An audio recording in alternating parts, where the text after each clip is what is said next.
75 साल वोट देने के बाद में आपको क्या मिल रहा है? आपको मिला आतंकवाद का अड्डा, आपकी मसाजिदों को शहीद कर दिया गया, आपके मदारिसों को आतंकवाद का अड्डा कहा गया, आपको आतंकवादी कहा गया, आपके साथ मॉब लिंचिंग हुई, आपके बुजुर्गों को, आपके उलेमाए इकराम पे जुल्म और ज्यादती हुई, आपकी बहन बेटियों की इज्जत के साथ खेला गया, आपके हिजाब पर रोक लगाई गई, आपकी मसाजिदों से लाउड स्पीकर उतारे गए। पश्चिमी उत्तर प्रदेश के अध्यक्ष हमारे कायद डॉक्टर मेहताब चौहान साहब को कि वो आए और अपने ख्यालातों का इजहार करें। इज्जत माप डॉक्टर मेहताब चौहान साहब तालियों के साथ स्वागत करें और जरा नारे लगा दें। Doctor Mehtab Chauhan, doctor Mehtab Chauhan, Haji Shaukat Ali, barrister Asaduddin Owaisi, all India Majlis Ittehadul Muslimeen. आइए जनाब। बहुत बहुत शुक्रिया। अस्सलाम वालेकुम वरहमतुल्लाहि वबरकातुहू। औज़ु बिल्लाहि मिनश शैतानिर रजीम, बिस्मिल्लाहिर रहमानिर रहीम। आज के इस प्रोग्राम की सदारत कर रहे सदर मोहतरम, बाखूबसूरती संचालन कर रहे मेरे भाई आमिल एडवोकेट साहब, मंच पर तशरीफ़ फरमा ऑल इंडिया मजलिस इत्तेहादुल मुस्लिमीन के सूबाई चीफ जनरल सेक्रेटरी बड़े भाई जनाब शमीम एडवोकेट साहब, मंच पर तशरीफ फरमा पश्चिमी उत्तर प्रदेश के संगठन मंत्री जनाब हाफिज वारिस साहब, मंच पर तशरीफ फरमा जिला सदर मुरादाबाद जनाब मोहित फरगनी साहब, इस विधानसभा काट के विधानसभा अध्यक्ष जनाब कमरुद्दीन सैफी साहब, नगर अध्यक्ष पाकबाड़ा जनाब मोहम्मद नफीस साहब, रहीसुद्दीन मलिक साहब, खालिद जमा साहब, मुशीर खां तरीन साहब, एहतशाम मंसूरी साहब, जकी रायनी साहब, रियासत सैफी साहब, डॉक्टर गुलफाम साहब, जुल्फकार ठेकेदार साहब, साजिद सैफी साहब, तारिक अनवर साहब, मुर्तजा पाशा कादरी साहब, मौलाना मुनाफ साहब, मोहम्मद आसिफ पाशा साहब, आलमगीर साहब, शकील एडवोकेट साहब, आलम सैफी साहब, दाऊद साहब, नईम मंसूरी साहब, शमशाद अंसारी साहब, डॉक्टर फैजान समीर साहब और यहाँ मौजूद तमाम मोअज़्ज़िज़ हजरात, आपने तमाम वक्ताओं को सुना, तमाम लोगों की तकरीरों को सुना। हम लोगों का आज यहाँ जमा होना और तकरीर करना, इसका एक खास मकसद है। मकसद है कि हम जो फिरकों जातियों में बटे हुए हैं, जो समाज फिरका और जाति में बटा हुआ है, उसके अंदर इत्तेहाद कैसा पैदा किया जाए। तमाम लोगों ने अपनी तकरीर में इत्तेहाद की बात की, मैं भी इसी मौजू पे अपनी बात रखूंगा। जिस कौम को इस दुनिया के अंदर अल्लाह ताला ने हुक्मरान बना करके भेजा और जिस देश के अंदर जिस कौम ने लगभग 832 साल हुकूमत की, वो आज गुलामों की जिंदगी क्यों गुजार रही है, क्यों उसकी कंडीशन आज दलित से बदतर हो चुकी है, ये मैं नहीं कह रहा, ये रंगनाथ मिश्रा कमीशन की रिपोर्ट कहती है, ये सच्चर कमेटी की सिफारिशें कहती हैं, ये गोपाल कमीशन की रिपोर्ट कहती है कि हिंदुस्तान और उत्तर प्रदेश का मुसलमान आज हिंदुस्तान के अंदर दलित से बदतर जिंदगी गुजारने पर मजबूर है।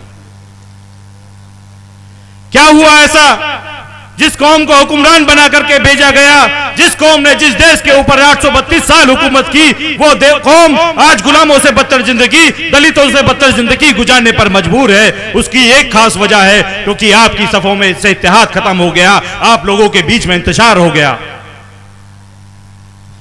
आप सियासत से दूर हो गए, आपने गैरों को अपना रहनुमा मान लिया, गैरों को अपना अमीर मान लिया, जबकि आपको अपना अमीर चुनने का हक अपने में से दिया गया। अजीजान मोहतरम, भारत को आजाद हुए लगभग 75 वर्ष हो चुके हैं। इन 75 सालों के अंदर अगर किसी कौम ने सबसे ज्यादा तबाह और बर्बाद कोई कौम हुई है तो वो मजहब इस्लाम के मानने वाली कौम है। वो आप लोग हैं जो कौम आजादी के वक्त गवर्नमेंट डिपार्टमेंट में 35% हुआ करती थी, आज उसकी हालत यह है कि वो 2% से भी कम है। आपने अपना वोट दिया कांग्रेस पार्टी को और 60 साल से ज्यादा हुकूमत में रही कांग्रेस पार्टी, आपका वोट लेकर हुकूमत करने वाली वो कांग्रेस पार्टी जिसकी हुकूमत में बाबरी मस्जिद शहीद हुई, 30,000 से ज्यादा हिंदू मुसलमान दंगे हुए, उन दंगों के अंदर सबसे ज्यादा तबाह और बर्बाद अगर कोई समाज हुआ तो मजहब इस्लाम के मानने वाला ये मुसलमान समाज तबाह और बर्बाद हुआ। उस 60 साल के अंदर सबसे ज्यादा बेगुनाह मुसलमान अगर जेल में गया तो उन 60 सालों के अंदर गया। ये मैं नहीं कह रहा, ये ऑन रिकॉर्ड है, आप गूगल करके देख लीजिए। इसी प्रदेश के अंदर आपने 4-4, 5-5 बार सरकार बनवाई समाजवादी पार्टी की, यहां तक कि आपने समाजवादी मुखिया को मुल्ला मुलायम सिंह का लक़ब तक दिया, लेकिन उन लोगों ने आपके साथ क्या किया।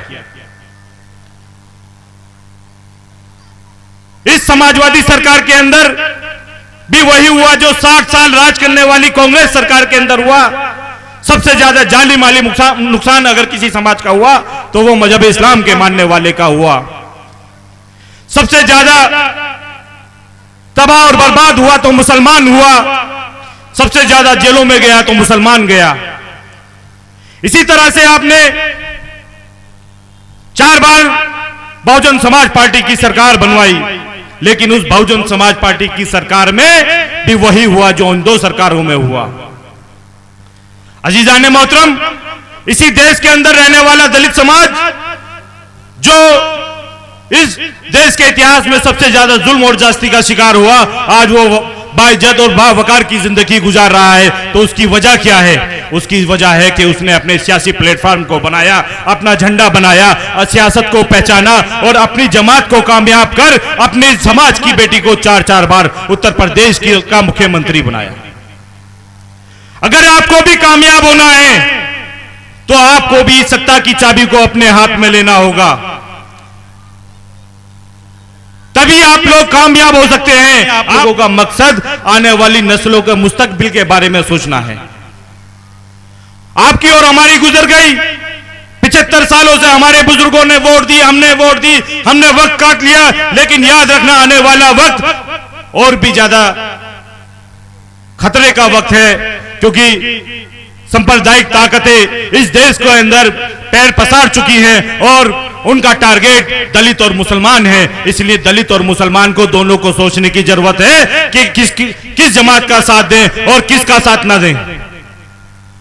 आज इस देश के अंदर मजहब इस्लाम को टारगेट कर मजहब इस्लाम के मानने वालों के साथ मॉब लिंचिंग की जाती है। कभी आपको दाढ़ी टोपी के नाम पे मारा जाता है, कभी आपको पहनावे के नाम पे मारा जाता है, कभी आपको खाने के नाम पर मारा जाता है। अजीजान मोहतरम, क्या मिल रहा है आपको?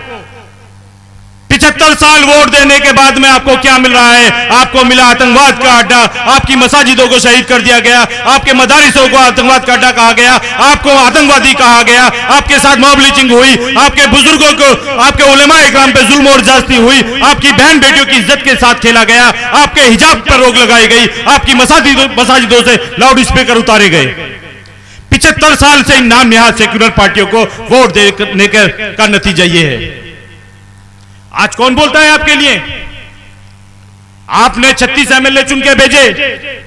इसी मुरादाबाद के अंदर दुल्लापुर गांव के अंदर 26 नमाजियों के ऊपर मुकदमा दर्ज होता है। कौन बोलता है? 5 एमएलए यहां, 1 सांसद यहां, मुंह पर ताला लग गया। तब एक आवाज हैदराबाद से उठी, उसने अपने नुमाइंदे मोहित फरगनी, एहतशाम मंसूरी, जकी रायनी को भेजा और जाकर के उनके अधिकारियों से वहां बात कराकर उन लोगों के पैसे मुकदमे वापस कराए। पहचानो, 75 साल गैरों को दिए।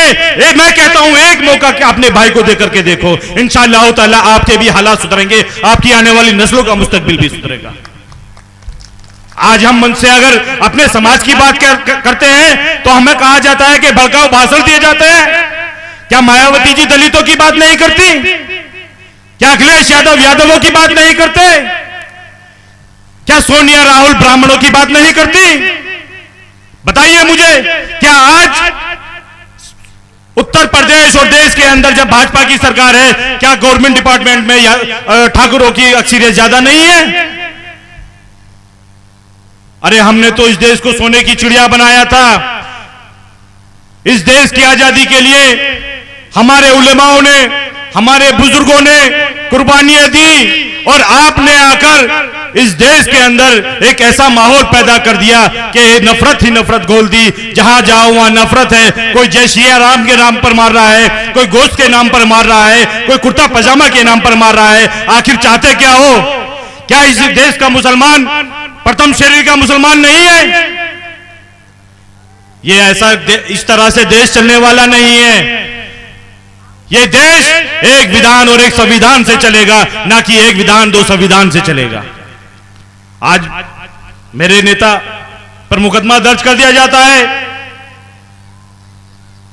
लेकिन दिल्ली के अंदर जो साधु खुली धमकी देता है उसके खिलाफ कोई कार्रवाई नहीं होती। अरे मोदी जी, योगी जी, अगर कार्रवाई करनी है तो दोनों ही पर करो, किसी एक पर कार्रवाई ना की जाए।